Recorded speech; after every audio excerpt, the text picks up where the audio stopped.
సాహితీ బృందావన జాతీయ వేదిక మరియు నేను సైతం యూట్యూబ్ ఛానల్ వారు సంయుక్తంగా నిర్వహిస్తున్న సంక్రాంతి కథల పోటీ. పేరు మగటపల్లి రామచంద్రరావు, ఊరు రంగోయి, శీర్షిక జ్ఞానోదయం. కథ: పరమేశం బాబు అంటూ అర్ధరాత్రి తలుపు చెప్పడంతో పరమేశం దంపతులు ఉలిక్కిపడి తలుపు తీశారు. ఎదురుగా 6 ఏళ్ల పసివాడిని ఎత్తుకొని ఎదురుంటి రామయ్య తాత, బాబు, నా మనవని ఎలాగైనా మీరే కాపాడాలి. ఏదో విషపురుగో మరేది కుట్టిందో తెలియలేదు. నోటి వంట నురగల కక్కుంటున్నాడు. ఒళ్ళంతా చల్లబడిపోయింది. నోట మాట రావట్లేదు. ఎలాగైనా నీవే కాపాడాలి. మా వంశంలో ఉన్న ఒక్కగానొక్క మగనర్సు వీడే అంటూ ప్రాధేయపడ్డాడు. రామయ్యను వాదార్చి, నీవేమీ గాబరపడకు, అన్నింటికీ ఆ పరమేశ్వరుడి దిక్కు అంటూ ఆ బిడ్డను పరమేశ్వరు తిన్నగా పడుకోబెట్టి ఘాటు ఉన్న చోట ఏవో ఆకులు నలిపి పసరు వేశాడు. అలాగే నోట్లో కూడా ఏదో పసర మందు వేశాడు. పరమేశ్వరం భార్య ఉమ కూడా పక్కనే ఉండి భర్తకు సహాయం చేసింది.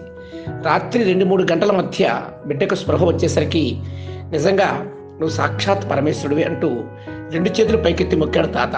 బిడ్డను తీసుకువచ్చా బాబు అన్నాడు. ఇంకేమీ భయం లేదు తాత, గండం గట్టెక్కింది అని పరమేశ్వరు చెప్పాడు. సంతోషంతో నమస్కరించి మనవని తీసుకుని రామయ్య తాత వెళ్ళిపోయాడు. ఇలాంటివి రోజు పరమేశ్వర మామూలే. పసర వైద్యంతో ఎలాంటి పామైనా పురుగైనా ఏది కుట్టినా ఆ ఊళ్ళో పరమేశ్వరం ఇచ్చే పసరే పరమౌషధం. పరమేశానికి నాటు వైద్యం తాత తొండల నుంచి అబ్బింది. పరోపకార గుణమే కానీ ఎవరి దగ్గర పైసా పుచ్చుకోడు సరికదా. వాళ్ళకు కావలసిన మందులు, ఆహార పదార్థాలకు చేత్సములు వదిలించుకుంటాడు. చెయ్యి చాచి ప్రతిఫలంగా ఎవరిని ఏది అడగడు. ఒకవేళ ఎవరైనా ఏదైనా ఇచ్చినా, నేను చేసింది ఏమైనా గొప్పనా, సాటి మనిషికి ఆ మాత్రం కూడా సహాయపడకపోతే మనిషిగా నేనెందుకు అంటూ సున్నితంగా తిరస్కరిస్తాడు. ఎవరి నుంచి ఏమీ ఆశించకుండా చేసే ఏ పనైనా మంచి ఫలితాన్నే ఇస్తుందని నమ్మేవాళ్ళలో పరమేశ్వరం కూడా ఒకడు. ఇతరుల కష్టాలను తమ కష్టాలుగానే భావిస్తారు పరమేశ్వరం దంపతులు. అర్ధరాత్రి, అపరాత్రి అనకుండా ఏ సమయంలోనైనా పిలిస్తే పలుకుతారు వాళ్ళు. తమకు చేతన సాయం చేస్తారు. పరమేశ్వరం తమ్ముడు సురేష్, అతని భార్య కాంతం. సురేష్ దంపతులు అన్నా వదినలతో కలిసి ఉంటారు. తల్లిదండ్రులు 10 ఏళ్ల క్రితమే దైవ సన్నిధికి చేరుకోగా అమ్మా నాన్నలకు ఇచ్చిన మాట ప్రకారము కలిసి ఉంటున్నారు అన్నదమ్ములు. ఇంటి పెత్తనమంతా తమ్ముడు సురేష్దే. పొలం వ్యవహారాలు, ఆస్తిపాస్తుల సంగతులు, ఇంటి నిర్వహణ, లావాదేవీలన్నీ సురేష్ చూస్తాడు. సురేష్కి 2 మగపిల్లలు. వాళ్ళు హైదరాబాద్లోని పేరొందిన కళాశాలలో ఇంజనీరింగ్ చదువుతున్నారు. పరమేశ్వరం ఒక్కగానొక్క గారాలపట్టి సౌందర్య. డిగ్రీ వరకు చదువుకుంది. పేరుకు తగినట్టే అందగెత్తే. వినయంలో తల్లిదండ్రులకు ఏమాత్రం తీసిపోదు. పరమేశ్వరం దంపతులు కల్లా కపటం తెలియని వారు. మాట్లాడే ప్రతి మాట మనసు నుండి వచ్చేది. లోపల ఒకటి బయట ఒకటి మాట్లాడే బాపత కాదు. స్వచ్ఛమైన మనుషులు వారు. ఇతరుల బాధలు, కష్టాలు చూసి ఇట్టే కరిగిపోతారు. సురేష్ దంపతులు వారవలేని తరము. ఒకరి బాగుపడితే కుళ్ళుకునే మనస్తత్వం. పచ్చగా ఎవరు కనిపించినా ఈర్ష్య, ద్వేషాలతో రగిలిపోతారు. ఇది వీరి నైజం. పరమేశ్వరాన్ని ఊళ్ళో వాళ్ళందరూ అదే పనిగా పొగుడుతూ ఉంటే సురేష్ కళ్ళు ఎర్రబడేవి. లోపల కుళ్ళుబోత్తనం పైకి కనిపించకుండా సంతోషంగా ఉన్నట్లు నటించేవాడు. లోపల మాత్రం అన్నయ్యని తిట్టుకొని రోజంటూ లేదనే చెప్పాలి. పరమేశ్వరం మాత్రం తన తమ్ముడు నిజంగా చాలా మంచివాడని నమ్ముతున్నాడు. తన తమ్ముడే కాదు, తన దృష్టిలో అందరూ మంచివాళ్లే.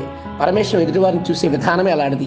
పరోపకారమే పరమదైవమని నమ్మేవాళ్ళు పరమేశ్వరం దంపతులైతే, దీపముండగానే ఇల్లు చక్కబెట్టుకోవాలనే ఆరాటం సురేష్ దంపతుల సొంతం. పథకం ప్రకారం ఉమ్మడి ఆస్తి ద్వారా వచ్చే సంపాదన అంతా దారి మళ్లించేవారు. తమ్ముడి పట్ల ఇసుమంతైన అనుమానం లేదు పరమేశ్వరానికి. ఒకరోజు పరమేశ్వరం సురేష్ దగ్గరికి హడావిడిగా వచ్చి, తమ్ముడు, మన సౌందర్యకి మంచి సంబంధం వచ్చింది. కుర్రాడు బ్యాంక్ మేనేజర్. మన బంధువుల అబ్బాయే. మన సౌందర్యకి ఈడుజోడు బాగుంటుంది. వాళ్ళు కబురు చేశారు. అందుకే ముందుగా నీకు తెలియజేస్తున్నాను అని చెప్పాడు. సురేష్ దంపతులు ఎంతో సంతోషిస్తున్నట్లు నటిస్తూ లోపల మాత్రం అసూయతో రగిలిపోయారు. సరే తమ్ముడు, ఈ శుభవార్త మీ వదిన చెవిలో వేసి వస్తాను అంటూ అక్కడి నుంచి వెళ్ళిపోయాడు. సురేష్ భార్య కాంతం భర్తను ఒక మూలకు తీసుకెళ్ళి, ఏమండి, మీ అన్నయ్య అన్నీ ఊడ్చేసి కూతురు పెళ్లి చేసి చేతులు దులుపుకుంటే మన పిల్లల గతి ఏం కాను అంటూ దీర్ఘాలు తీసింది. కైకేయి మందరకు దుర్బోధ నూరు పోసినట్లు కాంతం భర్తలో విషబీజాలు నాటింది. కంగారెందుకు, ఆ సంగతి నేను చూస్తానుగా. నీ భర్త అంత వెర్రివాడు అనుకుంటున్నావా కాంతం అని సురేష్ చెప్పడంతో భార్య శాంతించింది. అంతలో పరమేశ్వర్ మళ్ళీ వచ్చి, తమ్ముడు, ఆ సంబంధం ఖాయమయ్యేటట్లు ఉంది. పెళ్లికి మనం తోగ్గలమో లేదో, మనం ఎంత ఇవ్వగలం అంటూ ఆస్తిపాస్తుల వివరాలను ఆరా తీయడం మొదలుపెట్టాడు. అప్పటి వరకు పరమేశ్వరం ఉమ్మడిగా ఉన్న భూమి ఎంతో, నగానట్ర ఎంత ఉందో ఏదీ గుర్తులేదు. ఇప్పుడు కూతురు పెళ్లి కాబట్టి, డబ్బులు అవసరం కాబట్టి తమ్ముడికి ఆస్తిపాస్తుల విషయాల గురించి వాకప్ చేస్తున్నాడు. అన్నయ్య, మన 3 పిల్లలు చదువుల ఫీజులు కలిసి మోపడి అయ్యాయి. కాలం కలిసిరాక 2 ఏళ్ళ నుంచి పొలం నుంచి వస్తున్న రాబడి అంతంత మాత్రమే. మన ఆదాయం కంటే ఖర్చులు ఎక్కువ. నీకు ఇలాంటి విషయాలని చెప్తే మనసులో పెట్టుకొని బాధపడతామని నీకు చెప్పలేదు. వీళ్ళ దగ్గర వాళ్ళ దగ్గర అప్పు చేసి కుటుంబాన్ని లాక్కొస్తున్నాను. రాబడి తక్కువ, ఖర్చు ఎక్కువ. ఇవన్నీ చెప్పి నీకు కష్టపెట్టడం నాకు ఇష్టం లేదు, కానీ నువ్వు ఇప్పుడు అడిగావు కాబట్టి చెప్పక తప్పడం లేదు అంటూ నిట్టూర్చాడు సురేష్. తమ్ముడి మాటలు పరమేశానికి అసనిపాతంలా తాకాయి. ఊహించిన సమాధానానికి పరమేశానికి ఏమి చేయాలో పాలుపోలేదు. పరమేశం బాణం తగిలిన జింకపిల్ల వెలువెల్లాడిపోయాడు. నోట మాట రాలేదు. భార్యతో జరిగిన విషయాలన్నీ చెప్పి ఈశ్వరేచ్ఛ ఎలా ఉంటే అలా జరుగుతుంది ఉమా, మౌనంగా ఉండన్నాడు.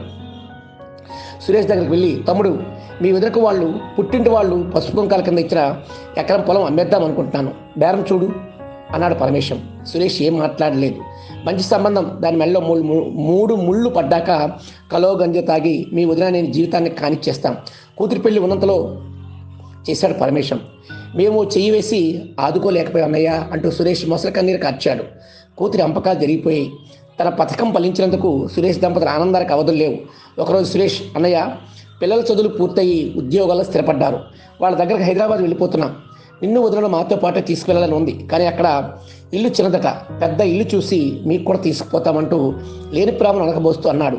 తమ్ముడు తనను ఆస్తుల విషయంలో మోసం చేసిన బాధ ఏ కోశారా లేదు పరమేశానికి. తమ్ముడు తనను మోసం చేసిన బాధ కంటే వెళ్ళిపోతున్నాడనే బెంగ అధికమైంది. అయినా వెళ్ళక తప్పదంటున్నాడు కనుక కాలమిచ్చే తీర్పుని ఎవరైనా స్వాగతించాల్సిందే అని ఇష్టం లేకపోయినా తమ్ముడిని సాగనంపాడు. విషయం విన్న వాళ్ళంతా సురేష్ చేసిన మోసాన్ని దుమ్మెత్తిపోశారు. పరమేశాన్ని అమాయకుడిని చేసి ఎంత గుంజుకున్నది లెక్కలు తీశారు. ప్రతి ఒక్కరూ సురేష్ని ఆడిపోసుకున్నారు. అయినా పరమేశం తమ్ముడి గురించి ఒక్క మాట కూడా తప్పుగా మాట్లాడలేదు. కాలం చాలా చిత్రమైంది కదా. కొన్నాళ్ళకు ఆస్తి అంతా తమ పేరు మీద రాయించుకొని సురేష్ దంపతులను కొడుకులు వెళ్ళగొట్టారు. చేతిలో చిల్లికవ్వలేదు. ఏం చేయాలో పాలు పరిస్థితిలో సురేష్, కాంతం వెక్కి వెక్కి ఏడ్చారు. హైదరాబాద్లోని శివార్లలో ఒక రేకుల షెడ్లో తలదాచుకున్నారు. ఒక కంపెనీలో సెక్యూరిటీ గార్డ్గా జీవితాన్ని మలి వయసులో మొదలుపెట్టాడు సురేష్. అన్నక మోసం చేశారన్న బాధ ఒకవైపు, నమ్ముకున్న కొడుకులు ఇంటి నుంచి గింటేశారన్న బాధ మరోవైపు. సురేష్ ఆరోగ్యం కొన్నాళ్ళకు క్షీణించింది. కదలలేని స్థితిలో ఇంటికే పరిమితం అయిపోయాడు. రోజు కడవడమే కష్టమైపోయింది. తనకేమైనా అయినా శవాన్నైనా ఎవరు తీస్తారో లేదో భయము, ఆందోళన పెరిగిపోయాయి. జీవితం మీద విరక్తి చెంది కూలబడిపోయాడు. ఇక్కడ పరమేశ్వరం తమ్ముడి మీద బెంగ పెట్టుకున్నాడు. హైదరాబాద్ నుంచి వచ్చిన వారందరినీ తమ్ముడి గురించి ఆరా తీస్తూనే ఉన్నాడు. తమ్ముడు మరొకరు ఎలా ఉన్నారు, ఏం చేస్తున్నారనే వారి గురించి ఆలోచిస్తూ సరిగా భోజనం కూడా చేయడం మానేశాడు. ఎవరో దూర బంధువుల ద్వారా పరమేశ్వరం విన్నాడు. సురేష్ పక్షవాతానికి గురయ్యాడని. పరమేశ్వరం దంపతుల కన్నీళ్ల పరివంతమయ్యారు. ఆగ మేఘాల మీద హైదరాబాద్ పయనమై అతి కష్టం మీద 2 రోజుల తర్వాత తమ్ముడు జాడను కనుక్కోగలిగాడు. పరమేశ్వరాన్ని చూసి సురేష్ బోరున ఏడ్చేశాడు. శ్రీరామచంద్రుడు లాంటి నిన్ను మోసం చేసినందుకు నాకు తగిన శాస్తి దేవుడు చేశాడన్నయ్యా అని గుండెలు బాదుకున్నాడు. అలా అనద్రా తమ్ముడు, నీకేం కాదు, ఎంతోమంది నా వైద్యంతో రక్షించాను. ప్రాణానికి ప్రాణమైన తమ్ముడిని నేను వదులుకుంటానా అంటూ రేయింబోళ్ళు కంటికి రెప్పలా కాపాడాడు. తనకు తెలిసిన నాటు వైద్యంతో తమ్ముడికి సపర్యలు చేశాడు. పరమేశం అస్తవాసి పుణ్యమాని సురేష్ నెల తిరగకుండానే కోలుకున్నాడు. ఇప్పుడు సురేష్ నడవగలుగుతున్నాడు కూడా. పరమేశం చాలా రోజుల తర్వాత తనివి తీరా నవ్వుతూ తమ్ముడితో ముచ్చట్లు చెప్పుకుంటున్నాడు. సురేష్ కోలుకునేసరికి పరమేశ్వర దంపతులు చాలా సంతోషించారు. ఒరే సురేష్, మరేం పర్వాలేదు, గతించిన దాని గురించి ఆలోచించద్దు. నువ్వు కాంతం మాతో పాటే ఊరికి వచ్చేయండి అని ఊరికి తీసుకెళ్ళిపోయారు. సురేష్ దంపతులు తమ తప్పు తెలుసుకొని జీవితాంతం అన్నయ్యని ప్రేమగా చూసుకున్నారు. కాంతమైతే ఉమకి ఏ పని చేయనిచ్చేది కాదు. సురేష్కు జ్ఞానోదయం అయిందని ఊళ్ళో వాళ్ళందరూ సంతోషించారు. పోనీలే, ఎప్పటికైనా సురేష్ తమ తప్పు తెలుసుకొని అన్నయ్య పంచం చేరాడంటూ చెప్పుకుంటున్నారు. అయినా వాళ్ళ రామలక్ష్మణుల అనుబంధం రోయ్ అంటూ అక్కడక్కడ అనుకోవడం సురేష్కి వినబడింది. మనసంతా ఆనందంతో నిండిపోయింది సురేష్కి. పేరు మగటిపల్లి రామచంద్రరావు, తెలుగు భాష ఉపాధ్యాయులు, రంగోయి గ్రామం, పలాస మండలము, శ్రీకాకుళం జిల్లా. హామీ, ఇది నా స్వీయము, ఏ రచనకి పంపలేదు. ఇది వీటి కోసమే కేవలము రాయడం జరిగింది. ధన్యవాదాలు. నమస్తే.